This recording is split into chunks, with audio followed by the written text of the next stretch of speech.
Vinícius Casalino, querido Vinícius, bem-vindo.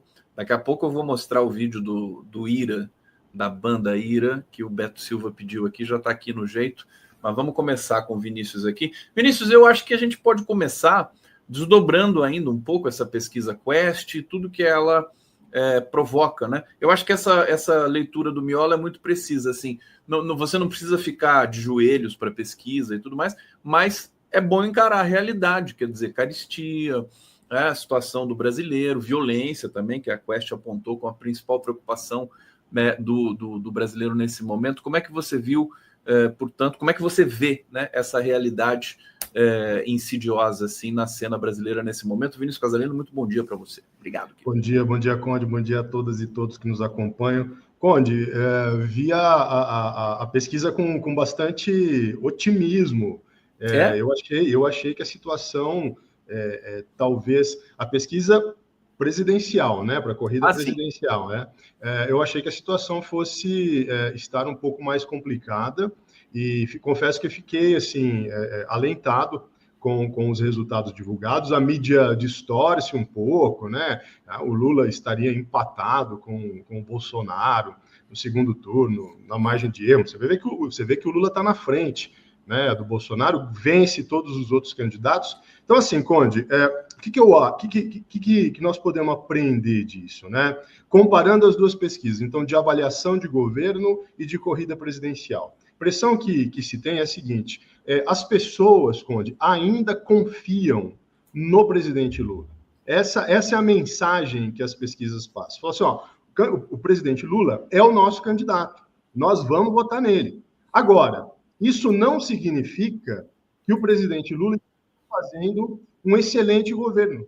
Então, as pessoas entendem, Lula, Conde, essa é uma percepção particular, né, que o Lula poderia oferecer mais. A impressão que se tem é que as pessoas estão dizendo, olha, nós esperávamos mais do governo, entendemos que o governo pode nos oferecer mais, mas por alguma razão isso não está acontecendo. Vendo o panorama eleitoral, a gente ainda fica com o Lula, mas nós gostaríamos que ele fizesse mais. Então, me parece, Conde, que essa pesquisa ela nos dá um horizonte eficaz e bastante, digamos, não vou dizer otimista, mas, assim, existem caminhos para a reeleição. Agora, não dá para agir com a velocidade que se está agindo. Eu acho que esse é o problema. Então, o governo adotou algumas medidas, né, a mais notável isenção de imposto de renda, mas isso tudo está muito devagar, Conde. Isso tudo está muito lento, entendeu? O governo precisaria acelerar as medidas econômicas para a gente começar a colher os resultados no final desse ano, começo do ano que vem, e para o Lula deslanchar, né, nas próximas pesquisas aí. Mas, resumo da ópera, eu acho que, dentro do cenário que nós temos hoje, eu fiquei até razoavelmente satisfeito. Eu cheguei a pensar isso também, mesmo ontem, com a pesquisa de ontem, eu falei, por tudo que tem em vista, pela situação delicada, porque o problema não é o Lula, o problema ali, se tem algum problema, são ali as pessoas que estão assessorando o Lula, que me parece que ali tem várias questões para serem discutidas. Até que tá bom, né? Popularidade na faixa dos 40%, eu não estou reclamando muito disso, não. Eu a acho, gente está fazendo tempestade. Não, e assim, você veja que essa pesquisa, ela introduz uma espécie de freio de breque ali no Centrão, né? Então, se o Centrão estava todo animadinho, né, para dizer, olha, o Lula acabou, então agora a gente vai lançar candidato autônomo, pode ser o Tarcísio, de repente o Bolsonaro. Essa pesquisa sinaliza para o Centrão, para os partidos que compõem a base do governo, que, olha, na pior das hipóteses, o Lula é um candidato absolutamente competitivo com chances reais de vencer. Então, eles vão ter que pensar duas vezes, Conde, se vão apoiar a oposição ou se vão continuar com o governo. Aliás, o centro-direita pegando um pouco ainda o bolsonarismo ali no Congresso, eles estão com uma crise de identidade relativamente grande nesse momento, haja vista também esse tarifaço do Trump, que fez com que a oposição e o governo votassem juntos, tanto no Senado quanto na Câmara. Deixa eu colocar o vídeo aqui do IRA para a nossa comunidade ver. Parece que eu não vi esse vídeo, eu li a respeito que o Nazi mandou os bolsonaristas para aquele lugar. Vamos ver se é verdade esse bilhete. Vamos colocar aqui. Vocês que estão ganhando, eu vou falar uma coisa para vocês. Tem gente que acompanha o IRA, mas nunca entendeu o IRA. Nunca entendeu o IRA. Tem gente que acompanha a gente, é reacionário. Tem gente que acompanha o IRA, é bolsonarista. Isso não tem nada a ver, gente. Por favor, vão embora. Não nossa vida. Vão embora. Não apareçam mais em shows, eu compro nossos discos. Não apareçam mais. Eu não tudo que eu faço. Não sei se dá para ouvir direito, tá? Até aqui tem muitos gritos, né? Coisas assim naturais dos shows do IRA. Mas o Nazi pede para os bolsonaristas irem embora, né? Vão embora, né? Me deixa em paz, deixa eu fazer o show. Bolsonarista atrapalha tudo, né? Ô, galera complicada, né? Casalino, gosta do IRA, Casalino? Ô, Conde, eu sou fã do IRA já há muitos anos e sempre fui fã do Nazi, e agora, então, com esse vídeo, a gente fica até mais, mais fã, né? Mas você veja, Conde, é importante esse tipo de manifestação, porque, infelizmente, o rock nacional viu muitos dos seus expoentes se aliando à direita, à extrema-direita, né? Como, por exemplo, o Lobão, né?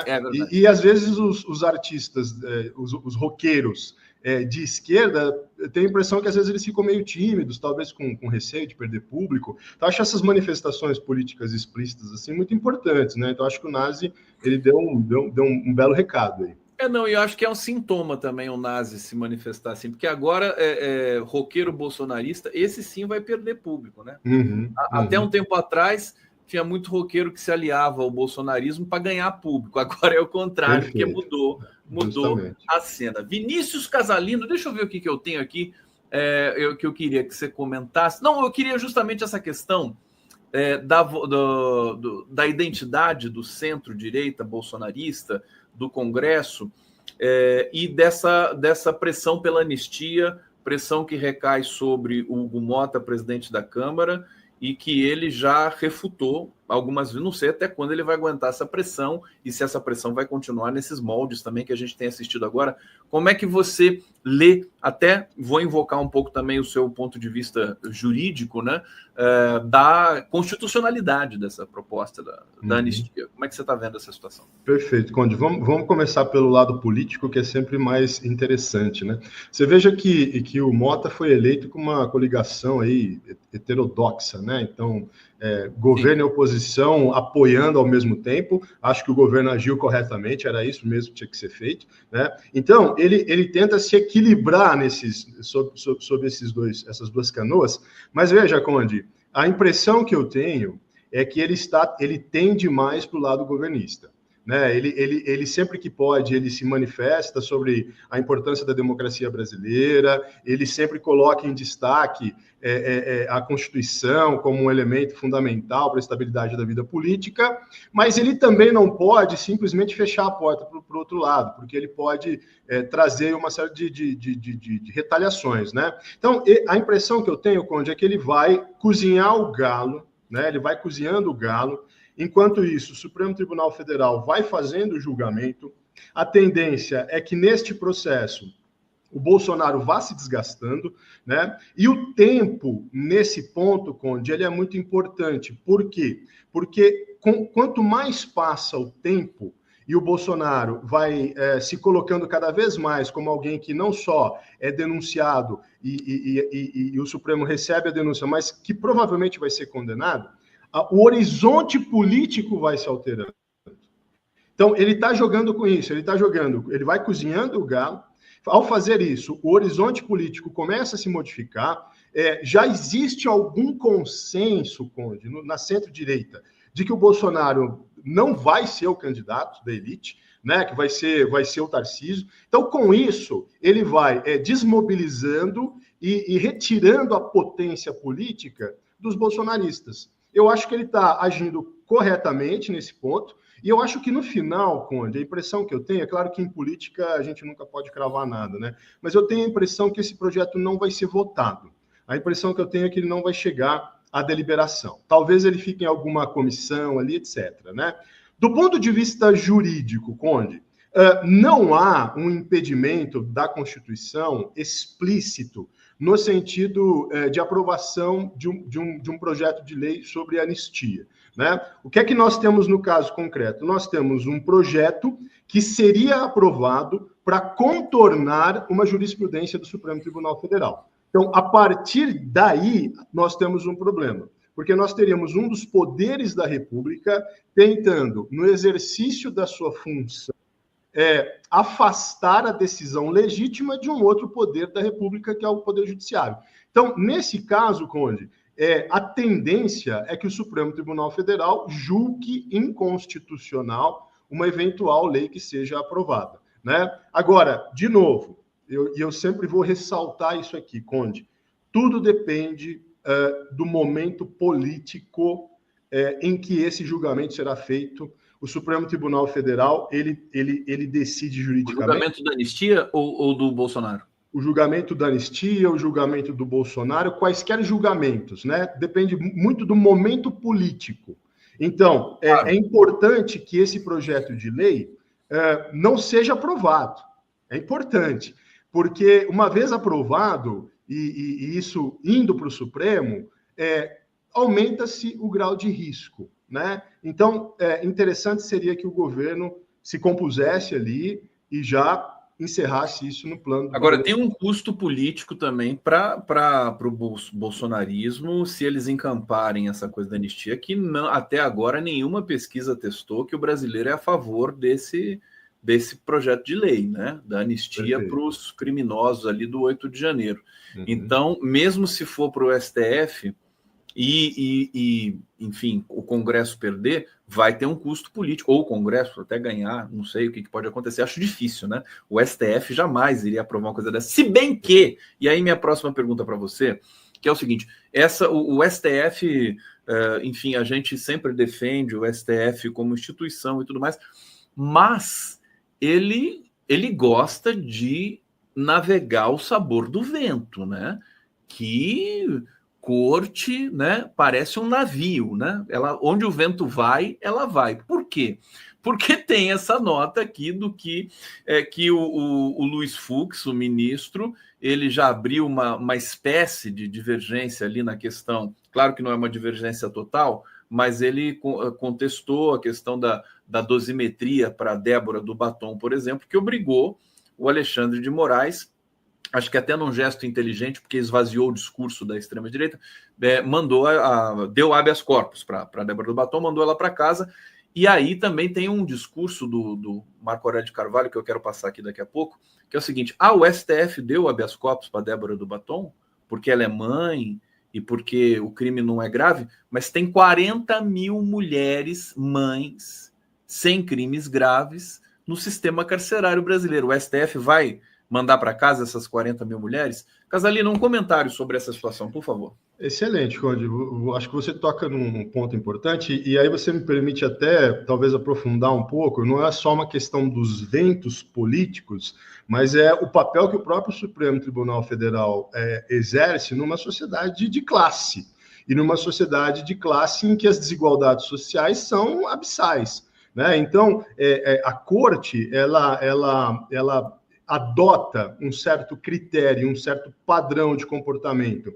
Quando nós estamos julgando pessoas que são políticos ou pessoas que pertencem às classes sociais que estão no topo da pirâmide, aí se observa com rigor o contraditório, a ampla defesa, todas as garantias constitucionais, e a Corte tem uma outra dinâmica, Conde, quando se trata de analisar os processos em que a classe das camadas sociais mais baixas, as pessoas em estado de vulnerabilidade, né, praticam crimes que muitas vezes são crimes aí executados em razão da sua própria sobrevivência, digamos assim, né? Não que isso que esteja justificando aqui a prática de delitos, mas são compelidos a isso, e a Corte faz vistas grossas. Então, o Supremo Tribunal Federal, Conde, é importante a gente entender, ele é um órgão político, né? Então, como órgão político, ele é, digamos assim, ele é o órgão máximo do Poder Judiciário, mas o fato de ser do Poder Judiciário não despolitiza ele. Pelo contrário, ele é uma corte constitucional. Então, como órgão político, ele se movimenta junto com o movimento político. E essa decisão do Alexandre de Moraes, ela é muito representativa disso, né? Quando você vê, a extrema-direita criou um factoide em cima de um caso singular, o Alexandre atua imediatamente, já meio que anula esse factoide, né? Então ele respondeu politicamente, e ele respondeu, Conde, na mesma linguagem política da extrema-direita, né? Que é com rapidez e simbolismo, né? Agora, o Supremo vai se movimentar desta maneira, Conde, enquanto houver um contexto político que lhe permita fazer isso, né? Traduzindo, se a popularidade do Lula começa a cair mais, se o Lula não se coloca como horizonte de eleição, tudo isso começa a engessar o Supremo Tribunal Federal. Então, é importante que nós tenhamos em mente o seguinte, o Supremo está cumprindo o papel de corte constitucional protetora da democracia brasileira? Sim, mas por quê? Porque o Lula venceu as últimas eleições. Se fosse o Bolsonaro, Conde, você pode ter certeza que nada disso estaria acontecendo. Eu também entendo que o Lula é uma espécie de pilar, né? Ele, enquanto o que ele representa, né, para a história brasileira, para a política brasileira, para as instituições, até porque ele, mesmo quando foi preso, ele não atacou o STF. Ele, pelo contrário, ele apoiou o STF de dentro da prisão e o STF emitindo decisões contrárias, enfim, a tanta coisa, inclusive ao próprio interesse. E assim, Conde, para nós que estudamos direito, né, e para nós que estudamos direito constitucional, o que aconteceu naquela época era uma coisa assim que dava dor no coração, porque você via o Supremo Tribunal Federal amassando o contraditório e ampla defesa na onda da Lava Jato, né? E as pessoas que muitas vezes não conhecem o direito, às vezes entendem que aquilo poderia acontecer. Só que a gente que estuda sabe, isso é um absurdo, né? Então, assim, de novo, nós sabemos o que o STF fez no verão passado. Então, ele não tem nada mais, nada menos que cumprir a obrigação dele agora. Deixa eu só colocar essa fala do Marco Aurélio de Carvalho aqui, que eu achei importante todo mundo ver. Vamos ver os benefícios. Cumpriu uma parte da pena, não oferecia perigo, poderia ter a conversão dessa pena, portanto, em prisão domiciliar. E nós fizemos isso, o Prerrogativas fez isso, reconheceu e aplaudiu. Que nós questionamos, entretanto, foi o nascimento de uma espécie de garantismo de ocasião ou de circunstância ou de conveniência. Ministros do Supremo Tribunal Federal, que são considerados talvez os mais rigorosos, haja vista o número de HCs que eles concedem, né? Resolveram de uma hora para outra, nós estamos falando de gente que concede milhares, 0,03% de HC, 0,3%, resolveram de uma hora para outra se tomar de um sentimento garantista. Agora eu quero saber, na verdade, o que está acontecendo ou o que pode acontecer com 40 mil mulheres brasileiras que estão no sistema penitenciário, e uma parte delas, mulheres pobres, pretas e periféricas, que têm esses mesmos direitos que não foram reconhecidos. Então, Prerrogativas vai cobrar a coerência de cada um desses ministros. Eles estão fazendo precedente e nós vamos estar lá para atormentar cada um deles. Fantástica essa fala aqui do Marco Aurélio de Carvalho, querido Vinícius Casalino. Vou pedir um comentário aqui, senhor. Primeiro, dizer que eu me coloco à disposição para atormentar também, se eles precisarem de ajuda, né? E segundo, que a fala é perfeita, Conde. Você veja, outro dia eu estava acompanhando um comentarista aí no veículo de mídia dizendo que o Fux agora adotou uma linha garantista. Tenha santa paciência, né, Conde? Assim, a hipocrisia, ela deveria ter limite, né? Então você pode dizer o seguinte, olha, o Fux está adotando uma postura pró-Bolsonaro, uma postura pró-defesa daqueles que atuaram no 8 de janeiro. Agora, você dizer que o Fux é garantista, depois de tudo que ele fez ao longo da Lava Jato, aí não, né? Aí é extrapolar. Então, e esse garantismo também, Conde, se você me permite, acho que complementando a fala do Marco Aurélio, né? Esse garantismo, ele é um garantismo de classe social.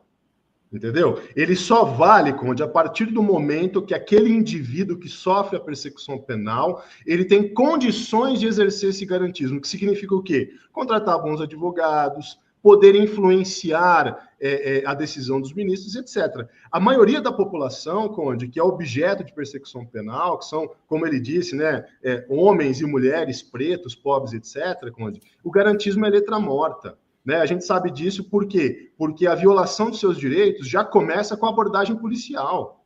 Então, e que é a grande tese do livro do Roberto Tardelli, essa fala do Marco Aurélio de Carvalho é um evento na PUC, que foi o lançamento do livro do Marco Aurélio, e também um ato por sem anistia, né?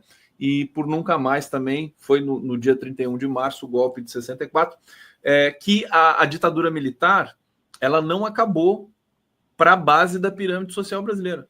Perfeito. Ela acabou para o andar de cima, mas para o andar de baixo não acabou. Continuam sendo torturados, mortos, negros, pretos, pobres das periferias brasileiras. Né? A mesma lógica, né, Conde? E se você quiser aprofundar, você pode voltar no tempo, isso está ligado à função das forças policiais na época da escravidão. Né, que era uma força de tutela dos senhores de engenho, dos proprietários rurais, em face dos escravos. Né? Então, isso tem raízes históricas muito profundas, e é por isso que o governo, até hoje, os governos progressistas não conseguem lidar com isso. Você está dizendo aquela máxima, quer dizer, a justiça, o judiciário sempre se amoldou diante das relações de poder.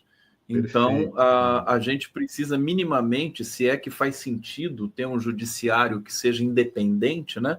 A gente precisa libertar o judiciário dessas amarras, né? Isso é uma questão filosófica o Boaventura Sousa Santos discute muito isso também na filosofia. E só um dado para ilustrar, né, Conde? Eu estudei na Faculdade de Direito do Largo de São Francisco, e a gente aprende muito da história da faculdade, né? E no início dessa faculdade, quem é que estudava lá? Os filhos dos barões de café, dos cafeicultores paulistas, entendeu? Então, eles estudavam lá e eles compunham o Poder Judiciário. E essa tradição de captura da elite pelo Judiciário, ela vem até hoje, né? Então, é muito difícil reverter isso. Eu acho que a gente tem de fazer uma restauração histórica quando a gente recebe o James Onig. James Onig, querido, bem-vindo aqui para mais um momento. Tudo bom, Onig? Conde, muito bem. Vini, muito bem. Eu estou escutando o Vini falar, é uma aula mesmo. Ô, gente, que mundo louco a gente está vivendo, viu? A gente vamos falar do tarifaço na sequência aqui, de outras questões também. Não, só pontuar o seguinte, Casalino, antes de me despedir de você, pedir seu último comentário. Talvez para repor, né, essa violência que foi cometida contra o universo do pensamento jurídico, né, seria fazer com que só os pobres pretos das periferias agora tivessem direito a fazer o seu concurso, a faculdade de Direito e tudo mais, para mudar radicalmente essa questão. Quer dizer, homens brancos das elites estão proibidos agora de... Não vão fazer outra coisa da vida. Vão, sei lá, né, vão vender, vai virar mascate, alguma coisa assim. Conde, eu deixaria uma provocação filosófica, né? Será que, nesse caso, nós poderíamos chamar o poder de poder judiciário? Olha só. Fica a reflexão. Deixa a pergunta no ar aqui. Casalino, meu querido, muito obrigado, viu? Valeu, Conde. Um abraço, Rames. Semana que vem estaremos juntos mais uma vez. Viva Casalino.